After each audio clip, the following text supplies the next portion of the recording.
Okay. Alright. So I think that should be fine, presumably.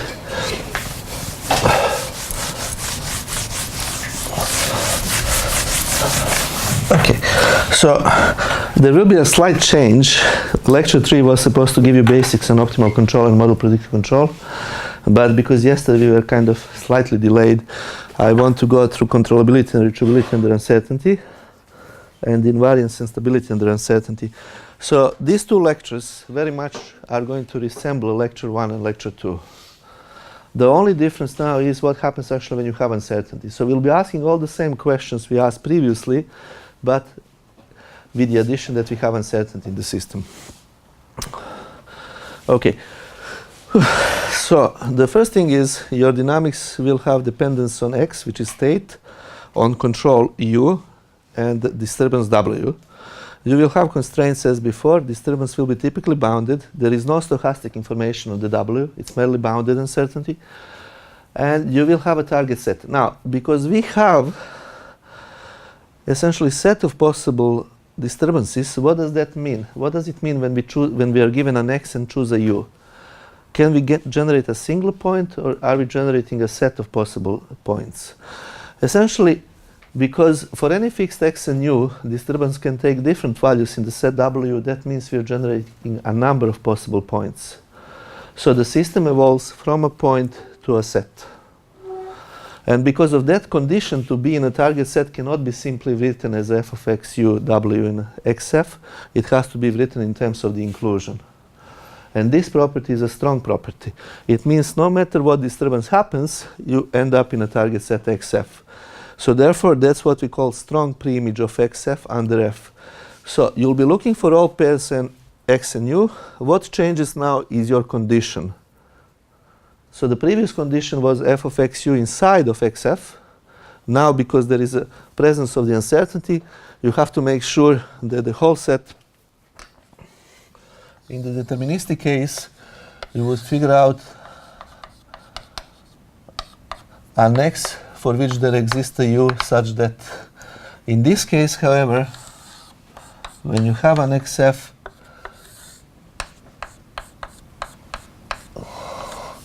there is a whole set of points.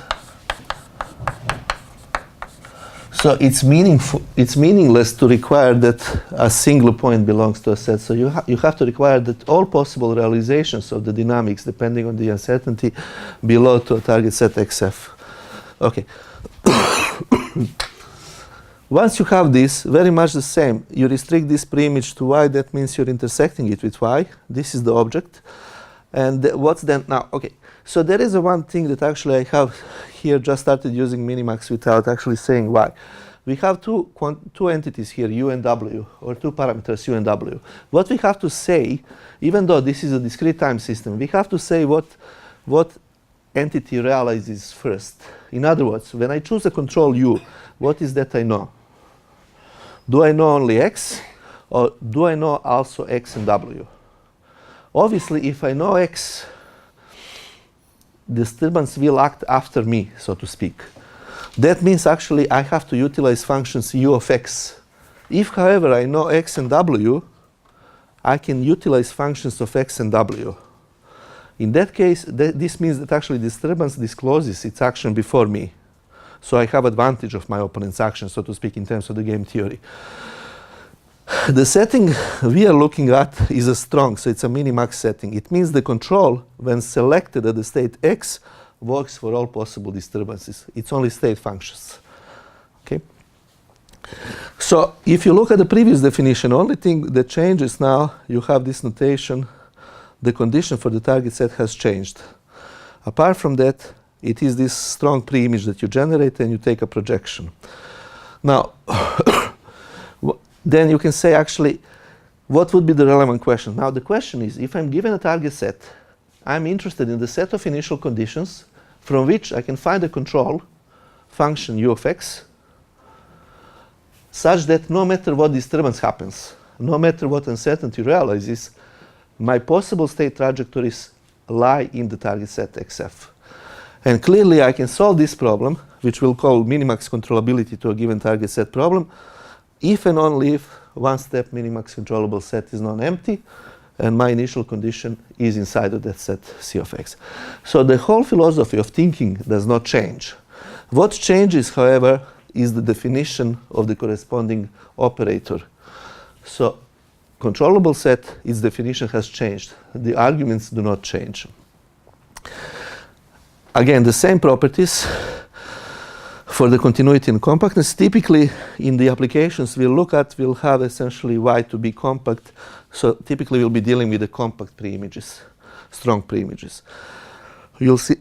Now, the next question is, once I know that actually I can solve the problem, so that means that my state X is in one-step minimax controllable set, what is the good set of controls? It's nothing else than actually very much the same definition. In the previous case, you had f of xu in xf. Now it's essentially for all possible subset of xf, or in a strong preimage. And then you can say actually control function kappa, in order to solve the problem, has to be a selection from this set-valued function. You already have a feeling of what these set-valued functions are. And in the linear, in the separate, okay, so now there is an interesting question here. How do we actually handle this constraint? First, if these are continuous dynamics, and if the disturbance set is just a set, how many points are in the disturbance set? It's uncountable many. So how do we generate this constraint? So there is a case which is frequently encountered which has a more structure. It's kind of separable case. Now, importance of this separable case is that actually when you have a W outside of the set, the problem can be reduced to the deterministic problem. Now, let me explain what does this mean. Who's going to be a volunteer? I need somebody who has a cup and empty tables. So I think your colleague is the best volunteer.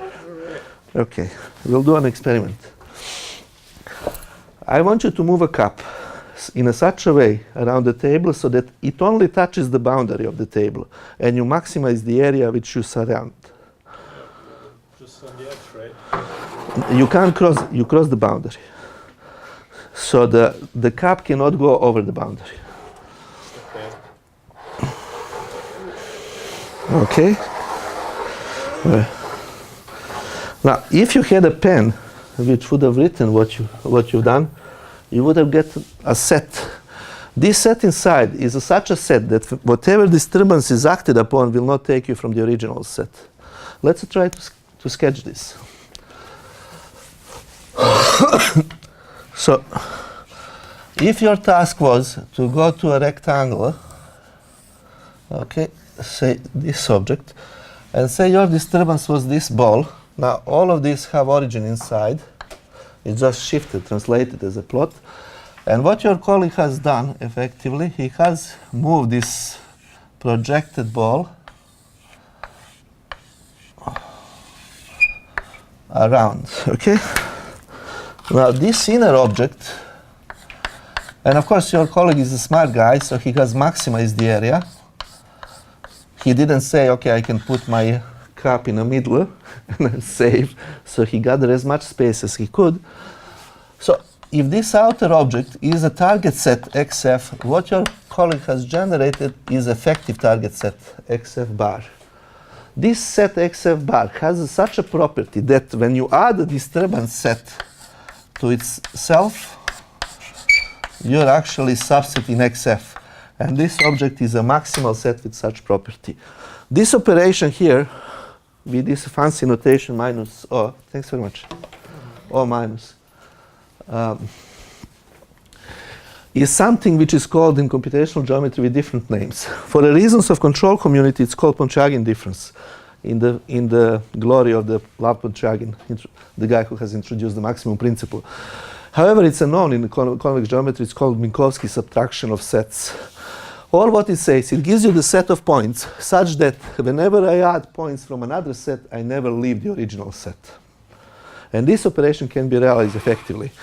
Now, importance of this inseparable case, it means that actually, when I look at the condition for inclusion, this is precisely what I need. So, in the separable case, computation of a preimage can be actually, computation of the strong preimage can be converted to a computation of ordinary preimage with respect to the nominal dynamics. So if you look at this condition then is equivalent to f of xu in xf, which is nothing else than the pre-image, but of the changed target set. So target set in this particular case is shrunk. There is a, okay, so it is reduced. Of course, whether the set is reduced or not depends very much on geometry. In this particular case, it was reduced. Okay. The importance of separability is that actually projection of the strong pre-image becomes essentially projection of the ordinary image, but with respect to a modified target set. Okay. Now, modified target set, and this separable case actually matters for our computations, because now suddenly these are computations we did previously. We developed the code for that previously. All what changes is the argument that we actually use our computations for. So we need an additional operation which would implement this subtraction of sets, and we can reuse the whole set of codes we've written. Okay. If you look at the affine case, this is precisely separable setting, yeah? Because you have plus W. Okay. Now, what we're really talking about, we are talking about having two sets x and y. And I guess the first thing you learn in maths, somebody tells you cannot sum up bananas and oranges. But actually what this guy Herman Minkowski told you, he told you actually you can sum up shapes of bananas and oranges. Maybe you cannot sum up bananas and oranges, but you can so in other words, you cannot subtract triangle and square. What does it mean in order? But there is an operation which is Minkowski subtraction, which gives you a smaller rectangle. Operation, however, is not invertible, meaning if I subtract the set y from x and then add set y, I don't necessarily get an x. Okay, this is discrepancy in the geometry. But how do we construct this object? We are typically given a target set in the form of polyhedral and the disturbance in the form of the polyhedral. Now, what we are looking at, we are looking for all points such that when we add the w, this is what your colleague was doing, when you move your cup, which doesn't have to be cup, it can be any object, but you move it in such a way that you ride along the boundaries, but you never go outside of the boundaries. You are still within xf. Essentially, if what you really need to do, you need to maximize in directions of the normals, describing the set x over the set y. And you have to go deep inside for that much. So that means this gx less or equal than h means you have a number of rows, g1, g2, g3, g4, gq, yep, less or equal than h. So this is the gi, so ig enumerates how many rows you have. You're taking the max of each of these rows over the set disturbance and you subtract. So essentially you take this normal, you maximize, you find its value, and you subtract. You take this normal, you maximize over y, you subtract from the original, and so on and so forth. Now, this is how would you compute this object. A good news for you is when you do numerical operations, all what you do, you just write x f minus w. So you don't have to know how you compute it, it's done inside. But I'm telling you how actually is implemented in polytopic case. Okay? So it's an operation which gives you effective target set from the original target set. Once you get an effective target set, your questions of min-max controllability becomes, for one-step problem, becomes questions of mere controllability with respect to the effective target set. So let's look at this. Let's show that actually polyhedral structure does get preserved. Okay, we have this case. Now, effective target set, only thing that changes is the right-hand side of the description changes. It's not anymore h, it's h bar, call it. So you still get the same structure. When you project down, you'll get another matrices. The control map is, of course, take this, move cx there, move gx there. So it is polyhedral. So polyhedral structure gets preserved. But there is this intermediate step. Okay. Now, illustrative example is the following. Okay, so it's very much the same example we looked at initially, but now we have a w. Control can be chosen between -2 and 2. Disturbance can be chosen between -1 and 1. Now, of course, first question now, if I ask you, can I actually go to a point if I have a disturbance acting additively to a system? Can I stabilize a point? Let's try. Okay, candidate is 0. If I'm at 0, what happens? Disturbance, so control is 0 to stay at 0. I'm staying at 0. But then disturbance acts. If disturbance acts, disturbance can take me anywhere between -1 and 1. So my goal at trying to stay at a point is meaningless. The best I can hope for is to stay inside of a set, and presumably inside of a small enough set. Now, because disturbance is between -1 and 1, what would be the smallest set you would like to stay in? It would be the size of the disturbance.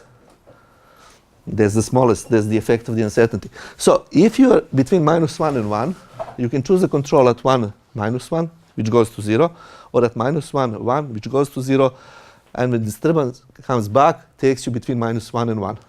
So you can stay inside of this set, -1 and 1. If this is a target set, and disturbance is -1, 1, there is only one point for, for the nominal or effective target set. It's just the origin. So for this setting, in one step, effective target set is 0. Now this is very much the same as previous computation I had. That's how I set up the example. The only difference is that now u is between -2 and 2. So the points that you get is -2 and 2. So from -1, 1, you get first step min-max controllability set to be -2, 2. And if you think about this, this is intuitive, because disturbance can act between -1 and 1. Control can act between -2 and 2.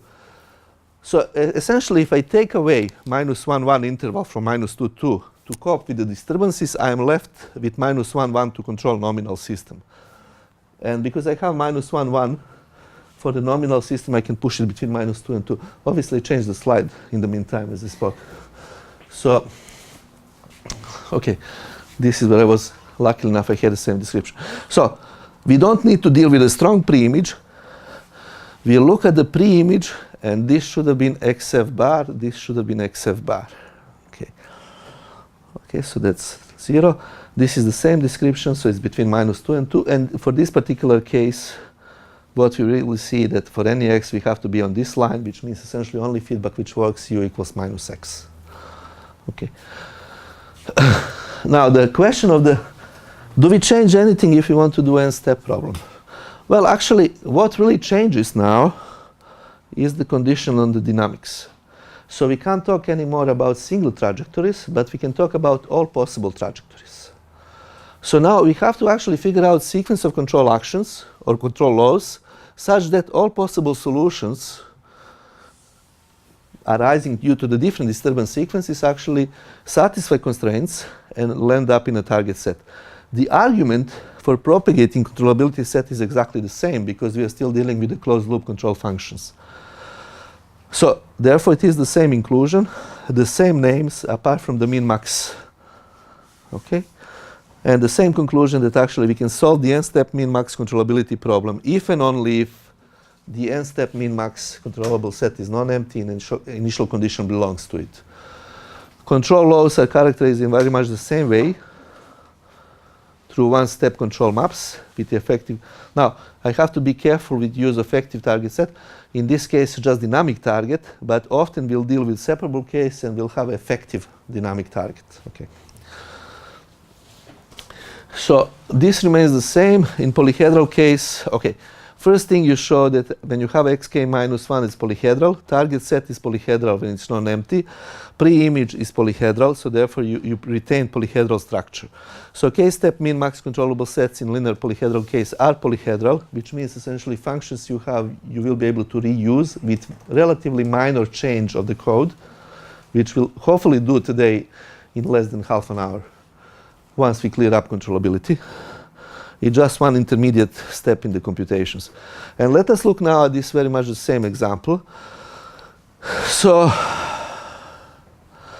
the target was minus 4, 4. This is the fourth step of iteration. Effective target becomes minus 3 and 3 because disturbance is between minus 1, 1. So the nominal dynamics without disturbance have to be between minus 3 and 3. We do intersection in this space. And because now control runs between minus 2 and 2, this actually goes 2 down and 2 up, so this is minus 5 and 5. Okay.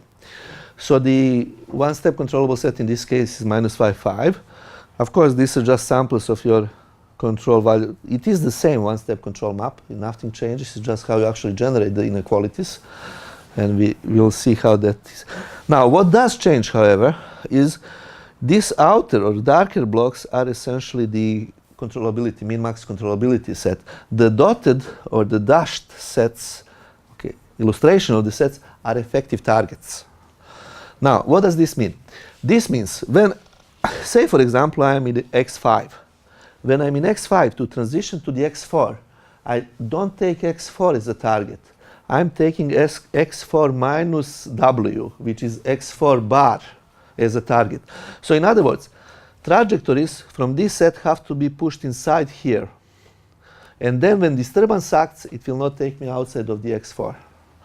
So to speak, in many cases, you'll see that this will, because typically you assume existence of a point with respect to which the sets are equally translated. Anyway, that's the origin. So typically this means you reduce the sets. There could be involved some translations, but they're irrelevant.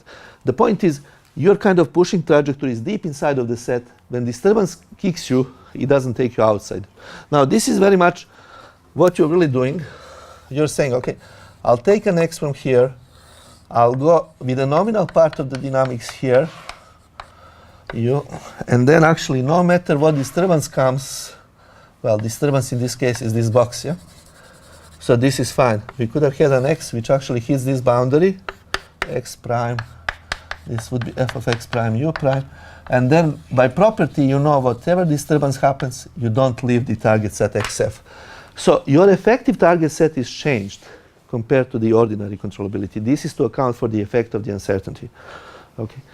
So this inner tube, therefore, would be tube of effective target sets. Okay. So now here is the question for you. In the presence of uncertainty, do we get the same solution with the open loop and closed loop? Okay. So this is obvious. We don't. Now, the reason why we don't, first, the sets are not the same. We have those two different sets. Let's begin with. But typically, in the presence of the uncertainty, making a decision now, which would be applied tomorrow or day after tomorrow or in the future, doesn't make a lot of sense. The reason why it doesn't make a lot of sense is because essentially we don't know what realization of uncertainty will happen. So if I tell you, for example, this is not the best possible example, but it might explain the point. If I tell you I'll send you to a trip, I'll give you a reward, but I'm not going to tell you where I'm going to send you. And there are two possibilities. I can send you to Hawaii, or I can send you to Siberia. And the game we play is the following. You have to get your clothes ready before I tell you where you go. Wow, it's not a good game for you, is it? I mean, you have to really have two sets of the... If you have one set of a luggage, unless it's a big piece of luggage, but essentially you need to have two sets of clothes, one for Hawaii, one for Siberia. And this is to account for possible uncertainty in the future. If you go with one set of the clothes, you might be either too cold or too warm. In either case, not a good strategy. So this is an explanation. The other explanation is when you cross the road. Okay, when you cross the road, again, if there is a, if there is a country where people obey the traffic rules, it's fine. But in some countries, crossing the road can be a nightmare, or driving the car can be a nightmare. So, okay. So ultimately, the point is when we have uncertainty, hoping that the methods which don't account for uncertainty work is not the most meaningful strategy. It is a strategy which may or may not work, but presumably we'll be designing things taking into account. Now, what we've seen in this very previous overview of slides is that actually in the separable case of uncertainty, two syntheses are roughly of the same complexity. You have an additional intermediate step and you can reuse your previous knowledge. Now, as I said, so with the uncertainty, you really have to do the closed loop. Unfortunately, it is very complex. You'll see that actually what we are doing two-dimensional sets and we get the nice shapes, interesting shapes, nice trajectories. But ultimately, if you try to do 10-dimensional or 20-dimensional problems, you'll see that this toolbox and MATLAB will suffer severely. It will not be able to tell you anything useful. So this is something you have to keep in mind. So in other words, there is no free lunch. So if the geometry and complexity of a problem at hand is very overwhelming, there is very little you can do. You have to do extensive computations. if you want exact solutions. You can't approach this, and that will be the second part of this course, which actually is the one that I want to focus on. You can actually abandon optimality and exactness for the sake of computational tractability. So you may look at the tractable computationally and computationally feasible approximations. Okay. That's a drawback that actually, unfortunately, geometry brings to deal with. Now, in the very much same manner, you want to look with the backward reachability, and I think by now, because I'm repeating this, essentially it becomes obvious.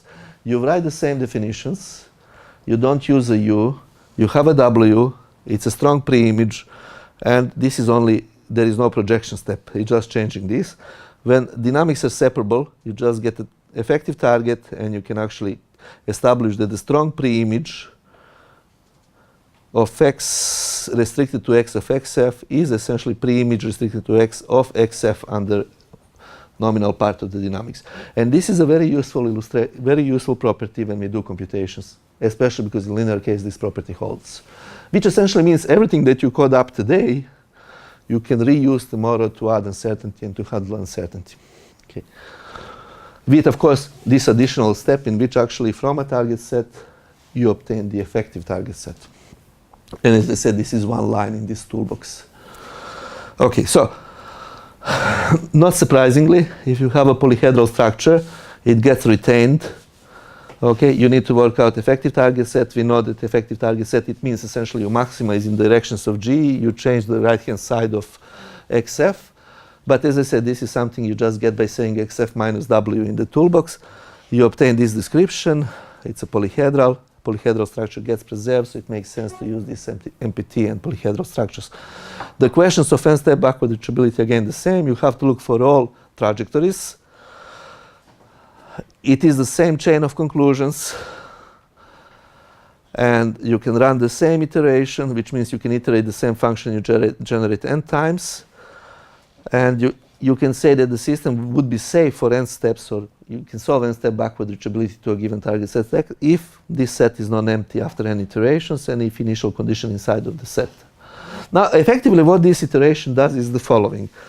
If you find one step backward reachable set, what you have done, you have actually removed the states which don't go to a target set in one step. If you do a second step, you have removed the states which don't go to a target set in either one or two steps, and so on and so forth. So effectively, this iteration removes all bad states and retains the good states for a number of steps. And when it converges, it gives you the limit, which is the maximal positively invariant set. Okay, polyhedral structure gets reserved in the same manner. You start from polyhedral structure of xk minus 1 dynamic target set. You get effective dynamic target set by xk minus 1 minus w, which effectively changes the right-hand side. You write down the expressions by the pre-image of this object, which is just that. And you see that actually it's a, okay, you just put these matrices together to get GK, HK. Now, one thing that I haven't told you, which I didn't want to go inside, even though you're adding these matrices together, the dimension of this matrix can grow quite a lot. Secondly, not every single row of this matrix matter. Some of these constraints may be redundant. The toolbox has an option to remove redundant constraints. Now, what do I mean by redundant constraint? Do you have an idea? Now, here is the point. So, typically, you can start from a, let's say this is your x0, and then you obtain x1. Okay? Now, clearly, this x1 is described by 4 inequalities. But if you just stack the matrices together, you would have 1, 2, 3, 4, 5, 6 inequalities. The point is, those two inequalities, x being on this side and x being on this side, are redundant with respect to the other ones. So you can reduce the dimension of these matrices. There is an option in the toolbox, and this is a problem of the constraint removal in the computational geometry. But as I said when we started, this course, if it was to be fully done, would have to take you to computational geometry and much deeper into stability and set valued analysis. But this is just to extract the key points for you and actually to give you tools which allow you to implement this. So, however, I do want you to keep in mind that actually, even though when we do this operation, we'll stack things on top of each other, but actually, I'm presuming that the toolbox actually does give you irredundant or irreducible representation. If it doesn't, today we'll add an option which actually forces it to remove. So in this case, you don't need to store 6. It's enough to store 4 inequalities. And of course, if you do this iteratively, it helps a lot. Even though it's a linear number of constraints you remove, million is still smaller than 4 millions. And especially if you're storing this inside of limited memory space. But for pseudo computations, that's not a concern. I mean, large-scale implementation of this would require a different strategy. Okay, now, in the previous case, there wasn't much of a problem with the forward reachability. But what would be forward reachability? In the backward reachability, we were dealing with the pre-images. If you go forward in time, we are dealing with the images. So you're just generating all points that you can generate as initial condition varies through the set X, and W is inside of the W. And this is R of X is one-step reachable set. Now, why the question of forward reachability would be interesting? Well, the question would be interesting because if I look at this description, even without constraints, what is an equilibrium for that system? So if you have a system X plus equals f of X W, W inside of the W, what is an equilibrium? Okay, if you have X plus equals f of X, usual equilibrium is just a point, X bar equals f of X bar. But how about this? What do we do? What's the problem? The problem is that actually when we take a point, we map this point inside of the set. So having a point as an equilibrium doesn't make a lot of sense. You remember that example we had. We cannot stay at the origin because disturbance can take us between -1 and 1. But because we are mapping a point to a set or mapping set to a set, what would be a natural candidate for an equilibrium? A set. What was that? It's precisely a set. Well, the question was very nicely posed, wasn't it? Okay, so if you have -1, 1, in that case, we said the best possible we could get was -1, 1 for equilibrium, because that's the size of the uncertainty. And we need at least that much space because it was additively acting on the system. So the question then arises, actually, if you look at that system, and if you define the forward reach set, and you look at the dynamics of the reach sets, in the separable case, okay, you have this special structure, but I want to move to what matters. In the affine case, this preserves the affine. We'll do the exercises for that. I have to catch up, so I think this is a part where I can catch up. And we'll go through this when we write the functions. This is the question, okay.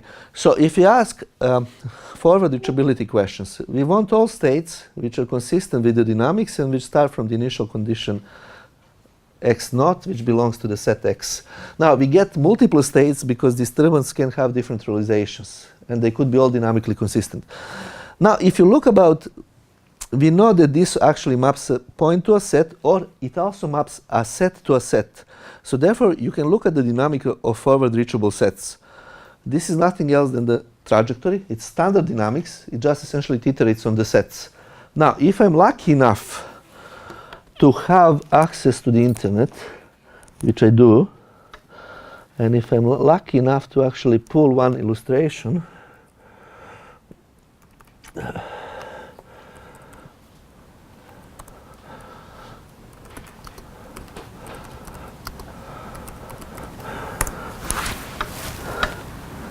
okay, now which one it was, okay. Alright, so how do I actually find, okay, maybe if I go here, alright, now, okay, so this should actually give you a bit of flavor, okay. Okay, so, okay. Now, let me just, okay, so I'll stop here to explain what's going on.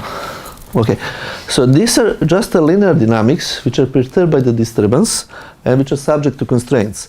The objective effective, the constraints are this rectangular shape, but because you can't necessarily stay in a rectangle, these things that we're cutting out are backward reachable sets, the B iteration that I was describing. So one step backward reachable set, two step backward reachable set, and so on and so forth, from a rectangle.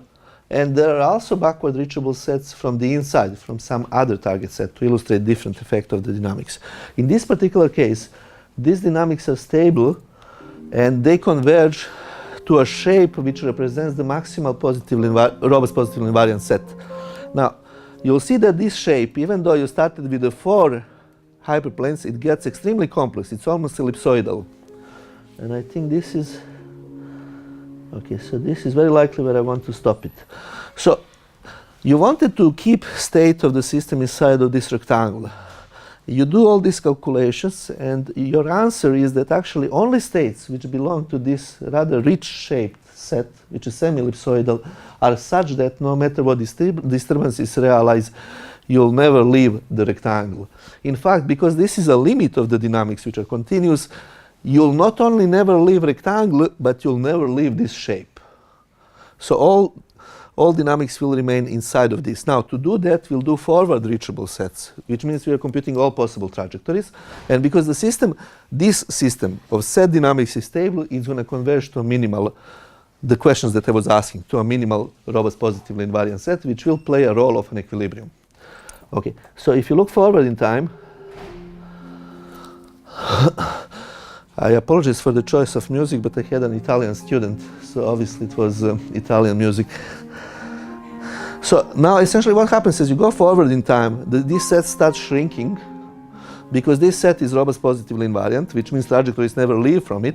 It's stable as these sets that you go forward in time are getting smaller and smaller, and because you have uncertainty, you cannot collapse to a point, but you collapse to a set which actually attracts these dynamics. Okay.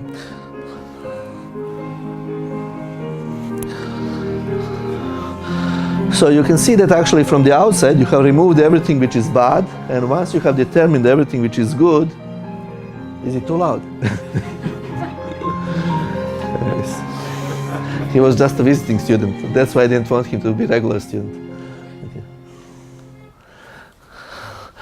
So you have removed all bad points from which there would be a disturbance sequence which would violate safety conditions, or actually which would violate the constraints which are specified in the system. You have discovered this shape, which has the property of being maximal positively invariant set, robust positively invariant set, by actually iterating backward reachable set. And you'll see that actually again, under this compactness and strict stability, these objects are finitely determined. You can give finite answers. Yes? So the biggest kind of tube, is that So the biggest tube is the one that you never leave. So that's the maximal, okay? So any point you would take inside of this big one would traverse to these smaller ones. Okay, no matter what disturbance happens. So at this point, when you lift consideration to the dynamics of sets, you're not anymore interested in trajectories. You know that the trajectories will be contained inside of the sets, and you focus your attention to actually making sure the set dynamics are stable. So are you kind of moving towards the minimal? That's correct. Yeah. That's correct. So that's precisely what I was going to say. So in this particular case, these dynamics are contractive, and they go towards the minimal. Any other trajectory, starting from any subset, in fact, of this maximal, would be contained in the outer tube, and it would contain the minimal robust positively invariant set. So this converges. Sure. So any point that's outside the large tube but inside the square So can end up outside the square? So that means, okay, so you can actually say the following. Any point in here, which is one step backward, which is outside of the one step backward reachable set, means there is a disturbance which in one step takes you outside. Any point in here, there is a disturbance sequence of length 2, W0, W1, such that actually takes you outside of the constraint set. Any point in here, which is 3 steps, there is a disturbance of the length 3, so the shortest one is 3 to take you outside, and so on and so forth. Now, however, once it converges, I'm not so sure how many iterations it had, so essentially it means outside in that many steps, disturbance sequence can be found to take you outside. And you're taking here the worst case, that the the philosophy is that actually you don't know much about uncertainty. You know that uncertainty is bounded. You're assuming that uncertainty is chosen by a malicious entity, which actually aims to destroy your design. And you want to ensure that actually no matter what this entity does, your design is safe. That's why it's called min-max. So you're trying to minimize the worst case effects. Yes? So even now, after all these iterations, there is theoretically an amount of as many iterations of bad disturbances that could lead you out of the... So I think actually the following is fair to say. If you have figured out the number of iterations you need to compute the maximal robust positive invariant set, that index would be indexed when these backward reachable sets from the whole space become equal. That's something that actually you will code up. That index would tell you what is the length of the disturbance sequence you need, and that would be an upper estimate.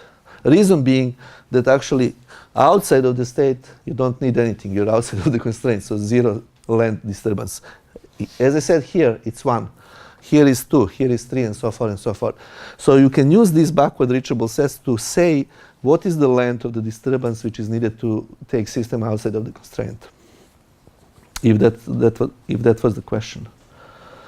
Now this is also an interesting question, because this question that you ask can be related to, okay, so you can think about an orbit around an object or a planet, and you have a satellite on that orbit, and then you can ask how long this satellite can survive before it has to leave. And then the problem becomes precisely determining these sets, at which point you need to figure out when to leave and to refuel, if you will, or to extend your life. So there are a lot of questions which can be asked using complementarity, but for our purposes, for synthesis, we are restricting attention to the safety kind of questions. Sure. So when you're getting close enough, then the number of steps to go, number of noise steps to go outside of the box is smaller than the number of steps to go like to the equilibrium with the control? Well, that's not easy to say, because so once you have this object which is maximal robust positive invariant set, there is a minimal robust positive invariant set which would be equilibrium. You would know that the convergence would be under strict stability. Okay, so there are conditions I'm going to mention in the slides. You would know that there is an exponential convergence. Even though convergence is exponential, it's not finite time. It means that actually these sets that you generate forward in time will converge exponentially fast. But when you start from 1, it doesn't become 0 even if you halve it at every step. It goes half, quarter, 8, and so on and so forth. It just goes exponentially fast to 0. But it's asymptotic, it's a limiting value. It's just that the rate of the decay is exponential. So I don't think you can relate the number of steps you need to converge from maximal to minimal with the length of the disturbance to go outside. Because one would be very likely finite in many cases, and the other one would be infinite. Inside this large tube, are you guaranteed that the noise cannot? Inside of the large tube, no matter what disturbance you take, no matter how long the disturbance sequence is, you cannot go outside. You can always find a control. You always, no, well, for this case, it's just closed loop dynamics. But for the robust control invariance is the question of finding control. You can find the control, you stay there.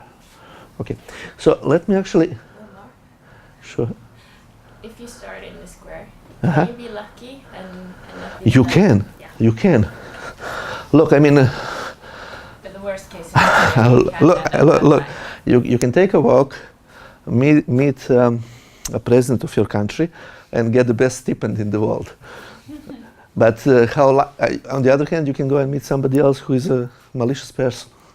Okay. So this is a difference between optimistic and pessimistic approaches to design. This synthesis and analysis methods tell you that how to organize things so they work no matter what happens. It's not opportunistic, it's not optimistic. So it doesn't count for possibility that indeed, as what you say, if my state is here, it's not necessarily true for all disturbances that I go outside. It's only for some disturbances. So in real life, it can happen that actually good disturbance happens. In other words, it may happen that there is a disturbance that pushes me inside.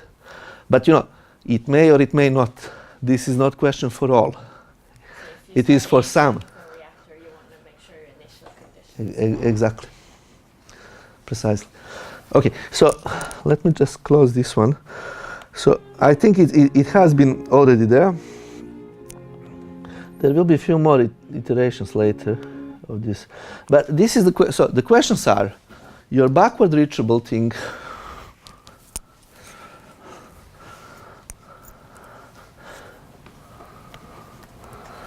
so your backward iteration, okay, so this iteration is obtained to, it's initialized at x instead of xf to obtain the maximal robust positively invariant set as a limit, and the forward one is then obtained to see what happens with dynamics within this. So you can think about this minimal and the maximal as macroscopic and microscopic behavior.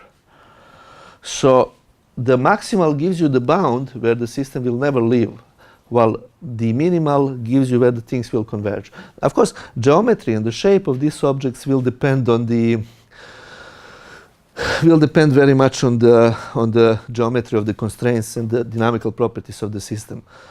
In either question, how would we actually determine what is the fixed point? And there is that's precisely the question for the next set of slides. Okay, so all right, so I think I would like to wrap up now. But if you're fine with that, what I would like to do in the afternoon, I would like to have one more session on lectures where I would like to connect this to the invariance question, one more set of slides, and then we'll have 2 sessions of numerics. We can do it either way. We can do first numerics and then lecture, or we can do lecture and numerics, whatever you prefer. But I think it's fine because essentially in the afternoon we are anyways here. We are not changing the rooms, so I don't think it makes a lot of difference. So I'll in the afternoon I'll very briefly remind you of this backward and forward reachable and talk about the limits, talk about the maximal robust control invariant set, maximal robust positive invariant set. Now the purpose of this video illustration I've given you is well, it's just to show you that, you know, even though these are limited in terms of the dimensions, these objects can be computed. And these objects can be utilized to a great advantage to design very sophisticated control strategies. Because they give you ultimate answers, they give you discriminative answers, they're telling you yes or no.